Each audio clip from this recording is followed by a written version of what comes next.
निज निज भितर केते जे झगड़ा केते जे बड़ कसाकसी हेइछु आज तांकरी मानकठ दूर रही मु तांको बहुत मिस करूची। मिस करुची सारा पैसा पाई विदेश पळैलु पैसा इनकम फुल पैसा देखिलु आ कहला मिस मिस करुची। जो स्तंभ को मु यही स्कूल रे ही पाइथिली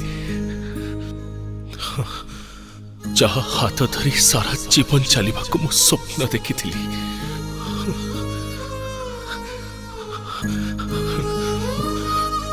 हेले स्तंभ गड़ा हो भांगी गला बोधे बोधे सी मो भाग्य रही नथिला कि मु ही ता पई गड़ाई नथिली। भारी दुष्ट अछु मु देखुची। अरे तू पैसा देखिलु रे बाबू काय भाग्य को निंदुचु। पैसा देखिबो जिए भाग्य को निंदिबो किए। तू तो का भारी दुष्ट अछु बुझिलु।